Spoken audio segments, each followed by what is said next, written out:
everyone, I really hope you are doing great. We will be continuing our BNS lecture from section number 303, जो कि हम लोगों ने subsection 1 और उसकी इलस्ट्रेशंस तो अच्छी तरीके से पढ़ लिए थे थेफ्ट के, बट हम लोगों ने सबसेक्शन 2 और जो प्रोवाइडेड दे रखा है वो नहीं पढ़ा था. सो सबसेक्शन 2 में पनिशमेंट बता रखी है, तो कह रहा है whoever commits theft shall be punished with imprisonment of either description for a term, जो कि 3 साल तक का हो सकता है, और विद फाइन, तो बेसिकली 3 साल फाइन, और विद बोथ. ये तो फर्स्ट कन्विक्शन अगर हुआ है तो, और अगर सेकंड या सब्सिक्वेंट कन्विक्शन हुआ है of any person under this section तो उसको रिगरस इंप्रिजनमेंट मिलेगी. ये बात नोट करने वाली है. फॉर अ टर्म जो कि 1 साल से कम तो किसी हालत में नहीं होगा, और 5 साल तक इसको एक्सटेंड किया जा सकता है. तो बेसिकली अगर सेकंड आपका कन्विक्शन है तो 1 साल से लेकर के 1 साल से लेकर के 5 साल तक की रिगरस इंप्रिजनमेंट हो सकती है. 1 साल ये क्या है, ये मिनिमम है, ये बात ध्यान रखिएगा. एंड विद फाइन, या तो यहाँ पर प्लस फाइन है, ये यहाँ पर और फाइन था, ठीक है, लेकिन यहाँ पर आपका प्लस फाइन है. फिर कह रहा है provided that in cases of theft where the value of property is less than 500 rupees, जो प्रॉपर्टी की वैल्यू है वो 500 रुपए से कम है, and the person is convicted for the first time, और पहली बार उसको कन्विक्ट किया गया है, तो shall upon return the value of property, या फिर restoration of the stolen property, या तो जितने की प्रॉपर्टी मान लीजिए 450 रुपए की प्रॉपर्टी थी, या तो उसने 450 रुपए वापस कर दिए, या फिर वो प्रॉपर्टी ही उसने वापस कर दी, तो उसको कम्युनिटी सर्विस की सजा दी जाएगी. ये सब कुछ नया ऐड किया गया है, और ये सेकंड और सब्सिक्वेंट कन्विक्शन वाली भी बात ऐड करी गई है. पहले ऐसा कुछ भी नहीं था. अब आते हैं हम स्नैचिंग पर. तो स्नैचिंग को अगर हम एकदम सिंपल भाषा में लिटरल मीनिंग में समझने की कोशिश करें तो उसका मतलब होता है छीनना. ठीक है, कोई चीज छीनी गई. जैसे पहले जब इस तरीके के मामले आते थे कि चेन की स्नैचिंग हुई है, किसी महिला के जो है गले से चेन उतार करके ले गए, या कानों से जो है बालियां उतार के लेकर चले गए, ये सारी चीजें पहले थेफ्ट में ही कवर होती थी. भले ये बहुत ही फोर्सिबली हो रहा है, एकदम से क्विकली हो रहा है, विद इन अ सेकेंड हो रहा है, मतलब जो दूसरा इंसान है वो जिसके साथ हो रहा है, बेसिकली जो विक्टिम है उसको समझ ही में नहीं आ रहा हुआ क्या.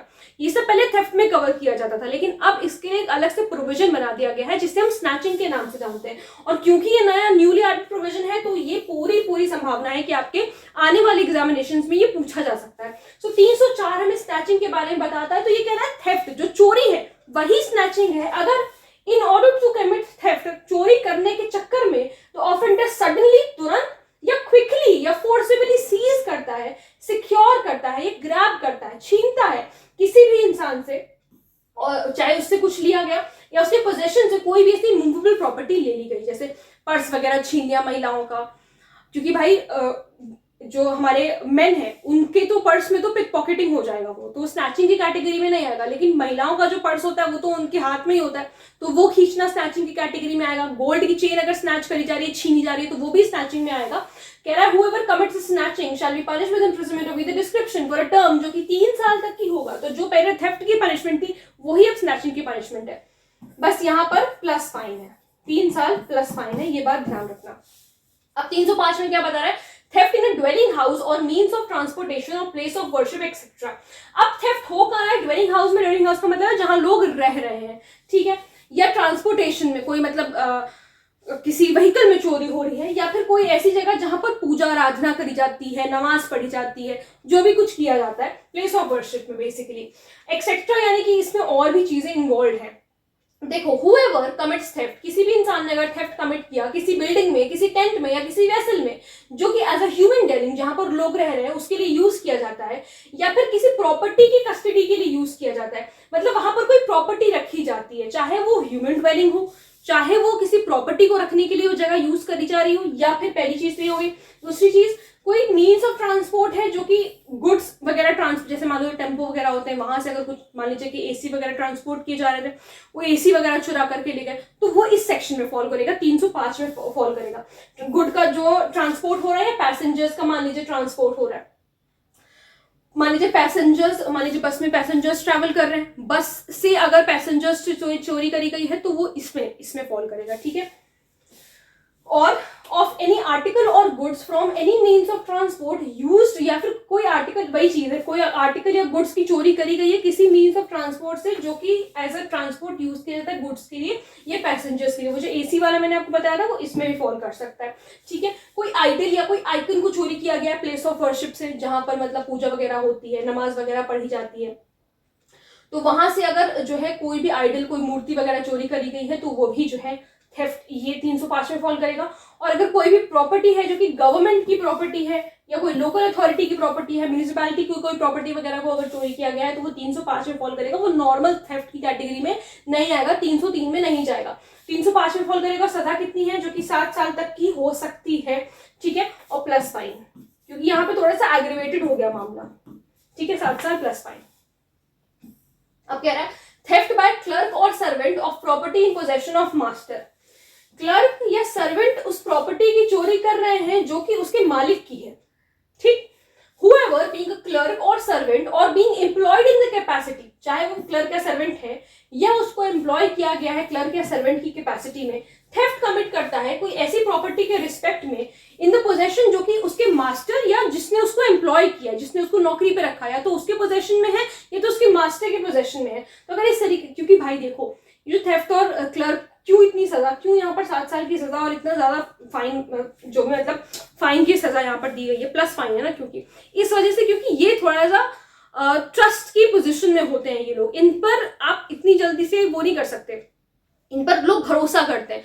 तो अगर आप पर भरोसा किया जा रहा है, क्यों आप पर भरोसा किया जा रहा है, क्योंकि आप वो पोजीशन होल्ड कर रहे हो। और अगर आप अपनी पोजीशन का मिसयूज कर करके, अगर आप बेसिकली इस सेक्शन के लिए, for the respect of this section, theft अगर आपने कमिट किया है तो यहाँ पर सजा इसलिए ज्यादा है, 7 साल तक की है, प्लस फाइन है, ठीक है। फिर 307 में क्या बताया, theft after preparation made for causing death, hurt और restraint in order to committing of theft. अब ये सारे जो सेक्शंस है ना, प्रीलिम्स और मेंस के लिए मैं कह सकती हूँ डेड सेक्शंस है, लेकिन आपकी जो जजमेंट राइटिंग है उसमें ये सेक्शंस बहुत इंपॉर्टेंट हो जाते हैं, चार्ज रिव्यू में सेक्शंस बहुत इंपॉर्टेंट हो जाते हैं। क्या कह रहा है, कोई भी बंदा थेफ्ट कमिट करता है हैविंग मेड प्रिपरेशन करके आया है कि जिसने भी नानुकुर किया, देने से कुछ मना किया, तो इसकी तो मृत्यु आज पक्की है, ठीक है। प्रिपरेशन क्या करके आया, डेथ की सामने वाले की मृत्यु कारित कर देगा, हर्ट कर देगा सामने वाले को, या उसको रिस्ट्रेन करेगा, और या तो फियर दिखाएगा डेथ का, डराएगा डेथ के लिए कि तुम्हारी डेथ कॉज कर दी जाएगी, हर्ट का या रिस्ट्रेन का टू एनी पर्सन। और ये सब हो क्यों रहा है, ये सब इस वजह से हो रहा था कि थेफ्ट कमिट की जा सके, और in order to the effecting of his escape. और या फिर थेफ्ट तो चलो कमिट हो जाएगी, मान लो जाते जाते किसी के घर में घुसे और बंदे ने जाते जाते रोक लिया कि तुमको जो है चोरी किया हुआ सामान मैं यहाँ से नहीं लेकर के जाने दूंगा, तब वो इस पिस्टल लेकर के मान लीजिए लेके जा रहा है कि अगर किसी ने इस तरीके से रोका, मैं अगर नहीं भाग पाया, नहीं एस्केप कर पाया, तो मैं सामने वाले को मार दूंगा या उसको हर्ट कॉज कर दूंगा या रिस्ट्रेंट कॉज कर दूंगा। इस तरीके की चीजें हो रही हैं अगर effecting his escape after the committing of such theft और in order to retaining of property taken by such theft shall be punished with rigorous imprisonment for a term, जो कि 10 साल तक का हो सकता है, प्लस फाइन। जैसे जैसे यहाँ पर क्राइम का क्या कह सकते हैं, ग्रेविटी बढ़ रही है, वैसे वैसे जो है आपके पनिशमेंट्स बढ़ रहे हैं। इलस्ट्रेशन देखो, A commits theft on property in जेड्स पोजेशन, ए जो है जेड के पोजेशन में कोई प्रॉपर्टी उस पर थेफ्ट कमिट करता है, and while committing this theft, और ये थेफ्ट कमिट करते समय उसके पास एक लोडेड पिस्टल है अंडर हिज गारमेंट, उसने छुपा रखा है कहीं पर, पैंट वैंट में छुपा रखा होगा। Having provided this pistol for the purpose of hurting Z, क्यों वो ये पिस्टल तैयारी क्यों करके आया, प्रिपरेशन क्यों करके आया कि इन केस अगर जेड ने रेजिस्ट किया तो वहां पर जो है वो उसको मार देगा। तो यहाँ पर ए ने जो ऑफेंस किया है वो इस सेक्शन के अंदर किया है।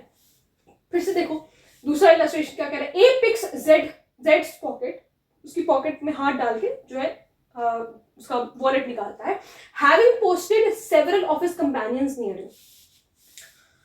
ए ने निकाला, ए ने उसके जो है मान लीजिए आसपास बी सी डी ई इन सबको जो है रखा था कि अगर मान लो जो कुछ करे तो उसको रिस्ट्रेन कर देना, इन ऑर्डर दैट दे में रिस्ट्रेन जेड, कि वो रिस्ट्रेन कर लेंगे जैसे ही अगर इसको पता चल गया कि मैं इसकी पॉकेट में हाथ डाल रहा हूँ, वॉलेट निकाल रहा हूँ। तो if Z should perceive what is passing and should resist, मतलब कि जो हो रहा है अगर उस पर्टिकुलर सिचुएशन को रेजिस्ट करने के लिए अगर जेड किसी भी तरीके से कोई भी कदम उठाता है तो उसको तुमको रोकना है।